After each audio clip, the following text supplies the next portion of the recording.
na s'expliquer. Po namoni trop c'est trop. Bato autindelanga. Ya namoni déjà futi bato ebele mbongo. Nase namoni déjà na TikTok ba komi koloba lobango mpe muke me bana na nyonso te po nano nalobi eloko te. Ok, et puis nalobi limbisanga soki na tindeli voice na noi. Merci. Moi na mwasi oyo tant on a yoki j'ai décidé également ya son de cloche ya Fally Ipupa ndenge na lobaki il était question zaki normal tout ça la démarche to yoka Fally to za na problème na Fally te to za na problème na Fally te ba fan nde bazo opposer ba tout de fois nous on n'a pas de problème avec Fally azali libre mais je pense qu'on n'a pas de problème mais azalaki na ba occupation ngape nazaki na ba occupation. On a trouvé des moyens pour que Fally ait sa version de Fenaï. Je l'ai interrogé. Moi, je suis solo là na téléphone parce qu'il y a Kinshasa.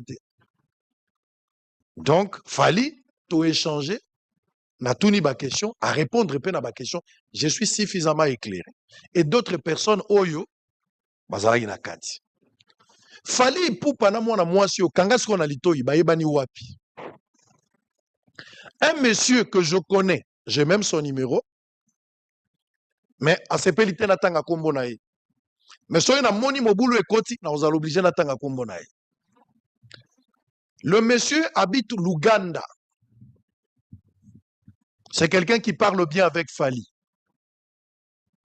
C'est lui qui a contacté Fally au téléphone pour présenter la fille à Fally Ipupa. En disant que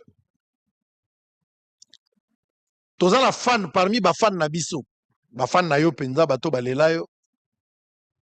Azana ba fondation na ye awa za fille moko pe boye ba présenter biloko musu na kolobate. Azo luka ya Kinshasa pour na makambo ya passeport. Soka komi na Kinshasa en tant que fan. Et sa recommandation nanga okoki pe ko aider pour kazwa passeport. Il y a des fans et des fans, ba fans nyonso bazaka na niveau moroté. Même attendez to kota na ba concert. Et ala ba fans na ba VIP na ba fans yassé. Le monsieur de l'Ouganda va le mettre en contact avec Fally Ipupa. Avant que la femme n'arrive à Kinshasa, le contact est passé, ils ont commencé à parler. La fille était en Ouganda. Est-ce que cette femme-là est congolaise, bien qu'elle parle lingala? Est-ce qu'elle est congolaise, elle est tanzanienne, elle est ougandaise, elle est rwandaise? Est-ce qu'elle est vraiment congolaise, cette dame-là? Babandi ko solo la da Fally. Fally connaît la femme. Sango Lobisa Fally a dit oui, Fally connaît la femme. Il connaît aussi cette histoire que je suis en train de relater ici. Parce que Nazo Bandela, après avoir échangé avec lui, Fally a commencé à parler avec la dame. Ma fan n'enge ba komaka. Mais apparemment, Zaki fan mora VIP. Azo koma, ye pas zolo, bazo koma. Et puis, kokoma na bango mingi ezaka na ba WhatsApp te. Yo ebi, lelo bato bele bazo sela ba Snap, bazo sela mingi ba Instagram. Mais ils ont eu des échanges. Babandi ko solo la, babandi ko solo. Na kati ya ko solo la na bango. Fally était un peu sympa. Fille azo solo la na star na ye. Selon la présentation du début. Bayaka wenge bafana. Donc, au début, la fille a été présentée comme Moko ya bafani ya Fally, mais qui, dans les jours à venir, a Goluka comme à Kinshasa, pour ça, sa passeport, mais aussi, ba mikanda na ye na ba cadre na ye ya ba fondation boyoki ya zolo baloba. Et Fally, abani ko sona mona mwasi wana. Makambo ya téléphone oyo ndeko na fungola parenthèse. Na yebisaka bino jour mususu awa ke na vandi na kati ya bureau. Mwana mwasi moko boya yaka obenga ngao te na ngaki na mona yo ça fait longtemps tu m'as donné ton numéro vérifié. natikaka mwana mwasi moko na bureau nazongi na yebisi mama sango na ndako mwana mwasi wana totika iti 21 ende totika ya kenda. Je vis des femmes faire des lives sango tu ne pouvais pas ozana motema mabe il fallait koyoka ye. Fali paye le prix aujourd'hui pour la sympathie na disponibilité na ye. Elle a sympathisé na fan babandi ko solola na fan.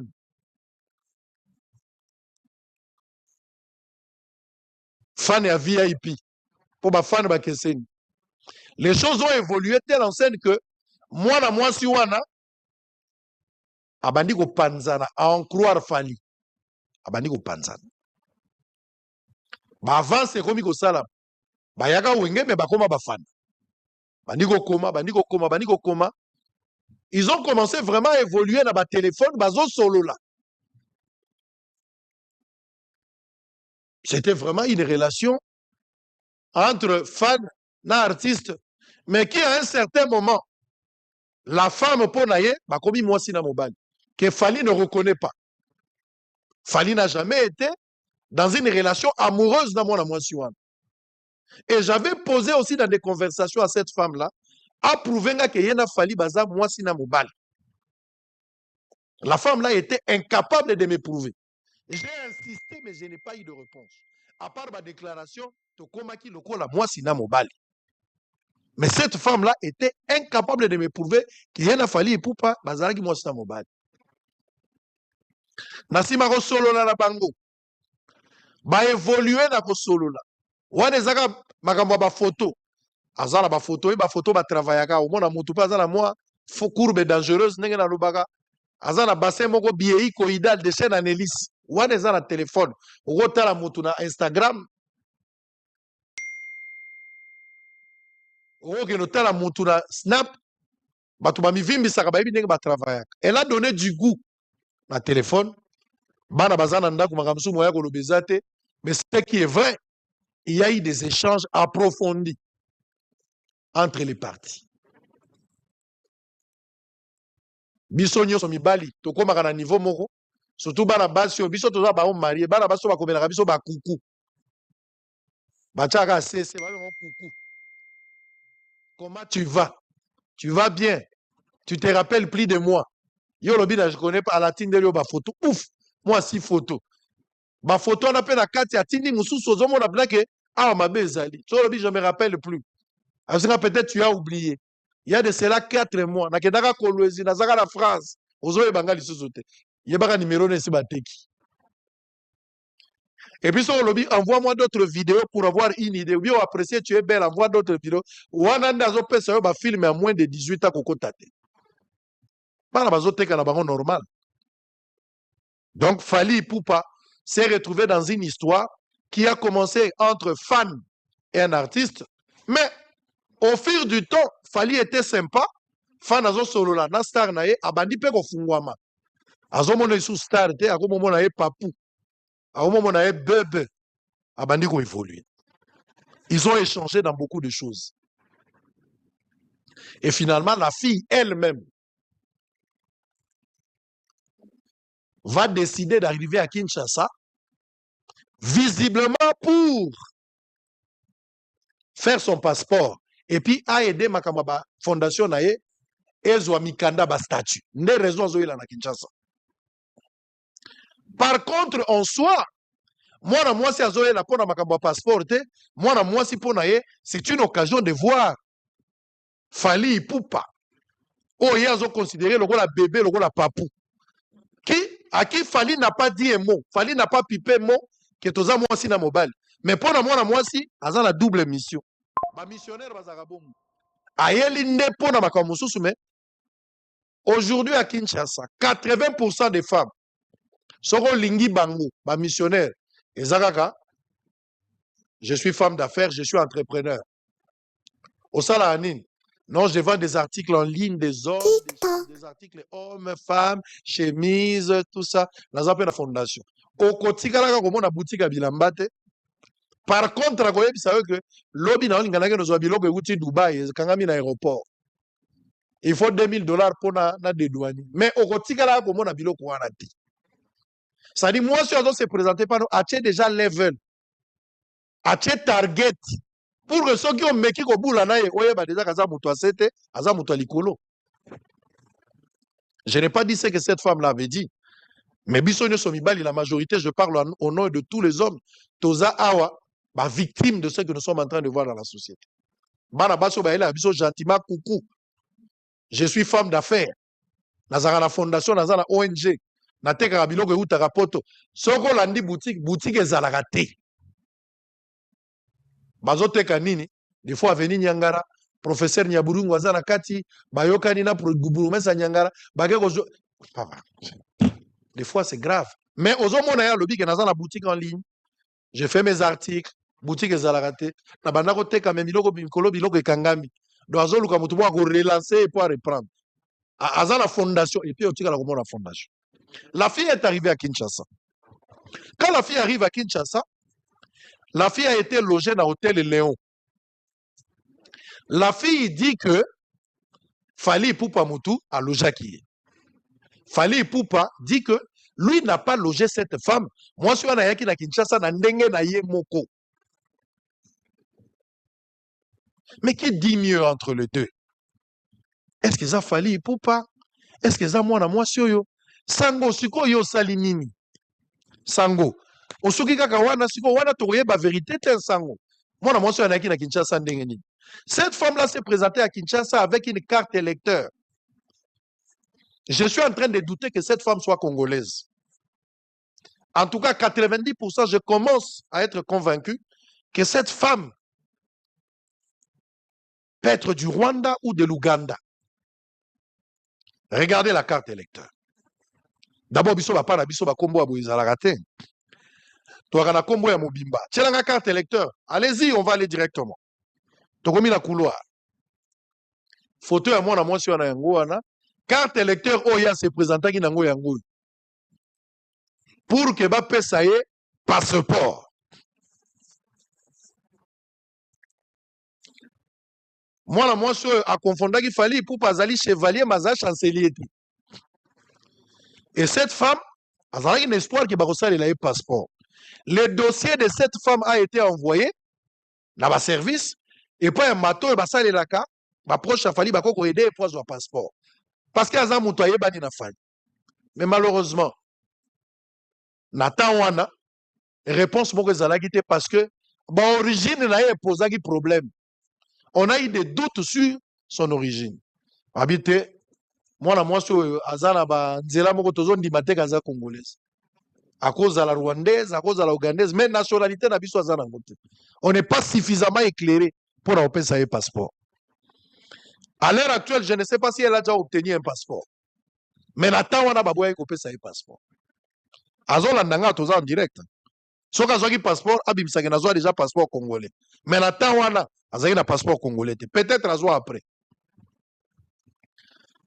Parmi ba audio oyo mwana mwasi wana ye moko atindela kanga oyo yaki ko effacer mingi effacer. Heureusement tango mwana mwasi wana zo ko effacer ngai isi na transféraki yango na téléphone mususu ndeza audio na kotiela bino eza nde mbodi bokoyoka mwana mwasi ye moko azo expliquer likambo nini baza nango na Fally. Est-ce que bazalaki mwasi na mobali? Est-ce que Fally asimba ye déjà? Est-ce que alia to alia nanu te? Ngana komi lobela te mwana mwasi wana ye moko akomi lobela. Mais elle était à Kinshasa. Elle a logé l'hôtel Léon. Na kati ya hôtel Léon. Akomaki kokende ba boîte boyokaki masolo wana nde bazolo bati. On va citer le nom de Gez Mawet. Na kata ba conversation na ba. Makambo etamboli ndenge etambolaki wana. Elle n'a pas obtenu le passeport. Mikanda na ya yaki pona ONG. Finalement, Fally Ipupa, par l'entremise ya Batunaye, va aider cette femme pour azwa Mikanda statut à fondation naï. Fally dit que yena mwana mwasi wana au-delà ya makambo ya téléphone ya passeport ezalaki question ba aider ye. Lokola Goma pour le moment bato bazo kende te. Ye pe azali na fondation ba meka kosala une collaboration. Lokola aza la fondation, Fally aza la fondation nae bako bando lekisa biloko par l'entremise de cette femme là pour na kosala badon lokola des fondations bazali en collaboration. Et c'est dans cet esprit qu'il y a eu collaboration. Pour deux raisons. Raison à Liboso Zalaki, raison à passeport, raison à Mibale, raison à fondation. Mais cette femme-là a été présentée par quelqu'un proche de Fali qui habiterait l'Ouganda, dont je détiens le nom, mais Naboy Kolubaya. Parce que Yemo Galnibatanga Komo a été, mais ce qui est Ndongo, Tokotanga Komo. J'ai même son numéro aussi. Et ça va aller comme ça. Moi, je suis à Kinshasa. Alukaki akutana na Fali Ipupa. Plusieurs fois. Atigalaki Gomo na Fali. Mais la femme a vu Fali une fois. Une fois. Ils ont eu le temps d'échanger. Jour où moi, je suis à Bengisaki Fali Ipupa. Moi, je suis à le missionnaire Nyonso. Abongisi cadre pour que ce qu'il fallait aille akoué na mutambu na ye. Malheureusement pour elle, fallait atikala ki kokoué yati. Alataki filet à matungulu na nzoto. Filet à matungulu na nzoto. Vous voyez filet à matungulu.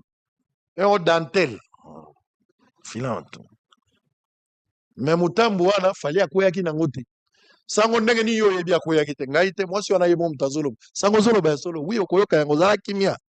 Na obeta bino mbodi ya suka boyo keloko ekota bino na bato. La fille était à Kinshasa. Alingia kutana na Fali. Onde kona efera yembaka na ibite so efera zaka prophète ngo yembaki amour illusoire. Pour moi si on a vivre amour illusoire.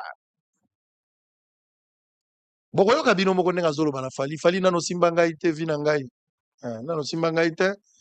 Na komi déjà faible. Boko soko simba ngai na kufit. Fali na biso. Nesi na kufi na komi zoba na yo. Na komi kolanda na Instagram. Donc fan yemo ko sa koyaki mayanga. Le péché de Fali dans cette histoire, il a sympathisé avec cette femme. En tant que Mobali, il s'est laissé faire dans la conversation. A talipe forme et à bassin. A talipe makamundenge zalaki à partir d'Instagram lisolo et banda. Le rôle à Mobali nyo so biso nyo so zolaka. Mobali nini na Congo. O azo solana muyibi homme marié. Muyibi a biso na ucho sokola na pakola mafuta. Muyibi ni akoloba na ete laksana nani. Tolo bana clair to yebani na kutuna. Ozoso anda muyibi azana ndako. Alobi nazana douche, mayambi téléphone. Nana koloba te tia vidéo. Azo pakola mafuta nana koloba te laksana na monde. Est-ce que pakoli na sima? Nana koloba biloko wana te. Je ne soutiens pas les bêtises des hommes. Mais je sais comprendre la faiblesse. Je ne justifie pas ça. Ba syndicat bazo yokangai. Ba syndicat bazo yokangai. Ba membre syndicat bazo yokangai. Nazo teka ba carte te mais ba syndicat bazo comprendre. Donc bisoyo ba musicien belé baza ba victime nango. Moi suis naza la contact kaka na Fali te aza la contact na ba politicien belé. Na ki bato bazo tanga politicien moko, je n'entre pas. Mais liste ba politicien o nga na moni bakoza ba 8 o mona moi suis naza la biloko na bango. Souci na ezalaki ba bimana Fali akoué na carré babuka ye bako siffler kaka. So ba siffler te penalty wana va rekobima. Mais malheureusement, du fait que babimi na Fali te, basalaki ba échange amoureux na téléphone selon yé. Ermoso auto sokola, auto pakola mafuta, ermoko bazolobana makambo ezokende. Mais Fali allié te pona yé, eza manque à gagner. Eza manque à gagner. Il fallait Moussale comme na souka pour qu'il y ait un gain de cause. Mais Moussale comme na souka te pesi kanda. A achevé mission a été. Est-ce que moi, si on a batinda qui était pour détruire la carrière d'un artiste congolais? Et surtout que l'origine est un peu na doute. Dans le but, Kaza congolaise était à 100%. Mais à 90%, nous avons douté que moi, si on a la congolaise. Et ça, bateau, va vendre à la frontière, va yebi lingala. Mais bah, où pas ma voisin. Si on a la congolaise, tant mieux, je peux me tromper. Mais en tout cas, nous avons convaincu que la congolaise était. On a mentionné. Et les choses ont commencé avec Fali Ipupa. Jusqu'à ce qu'il y ait en Kinshasa. Les 10 000 $ dont la femme parle, nana pesaka mbongo wana. Atangi fiston koloki. J'ai interrogé aussi Fiston Koloké qui a donné sa version des faits. Je suis tombé aussi sur des audios de la tante de la fille. La tante de la fille qui parle aussi, qui explique les problèmes de leur fille.